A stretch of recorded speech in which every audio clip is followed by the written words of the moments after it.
Judge Gray. Well, thank you.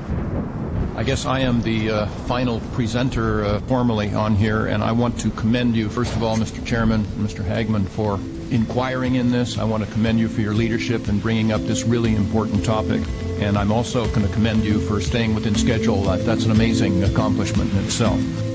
I would like to comment quickly about a few other things that have been discussed, and then I would like to talk to you about children. If this state of California were to in fact make this marijuana no longer illegal for adults, that is not at all the same thing as condoning it. We don't condone the smoking of cigarettes, using of alcohol, etc. So to put that label on it, I think is inappropriate. Number two, I have understanding that today, as we speak here in Sacramento, that there are thousands of people in prison in the state of California today for doing nothing but smoking marijuana. Thousands in prison for doing nothing but smoking marijuana. Why? Because they're on parole for one reason or another. And once they get off parole for whatever that offense was, if they smoke marijuana, it's a violation of parole, and they're immediately put back into state prison with all of the benefits that they had accrued, and getting jobs, etc., supporting their families, being lost.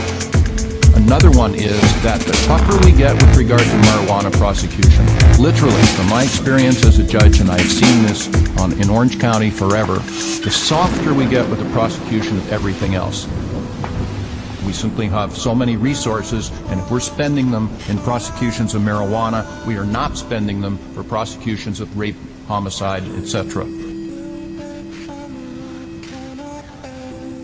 All of these statistics that you heard earlier about the violence and the killings of both the police officers and everyone else is occurring under today's system of marijuana prohibition, etc.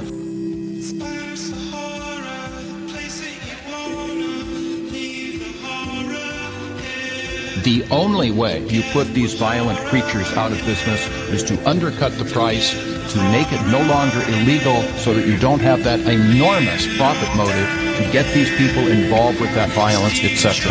The only way you do it is to undercut the price, and Assembly Bill 390 is a really good place to start.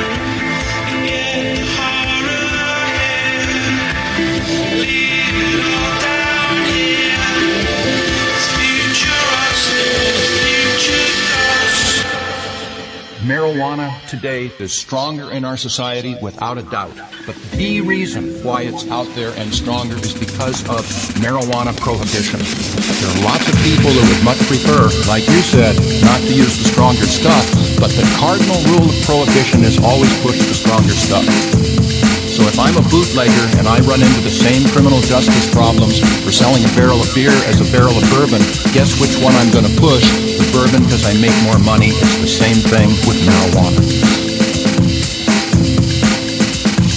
Nothing is going to be legalized in this state. It is a program of a strictly regulated distribution. It wouldn't be legalized. It's a strictly regulated distribution, just like alcohol and cigarettes.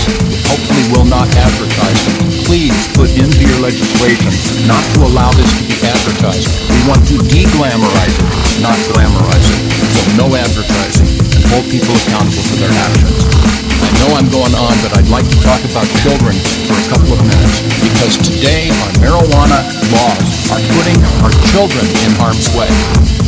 We are continuing with this failed program for all of its defects, so-called, because we want to reduce the exposure of a lifestyle of marijuana usage and marijuana selling to our children, and it's doing the opposite. Today, it is easier for our young people to get marijuana than it is alcohol. And if you don't want to listen to me, ask any teenagers you can find. They will tell you that. Because of prohibition, because illegal dealers do not ask for ID. So let's make it less available for children by regulating and controlling it. Number two, adult drug dealers will recruit children to sell drugs. They will recruit them into their own drug distribution system. For $50 in cash, you can buy all of the 15, 16-year-olds in the inner city or anywhere else that you want to. It's chump change for the adult drug dealer. It's lots of money for a kid.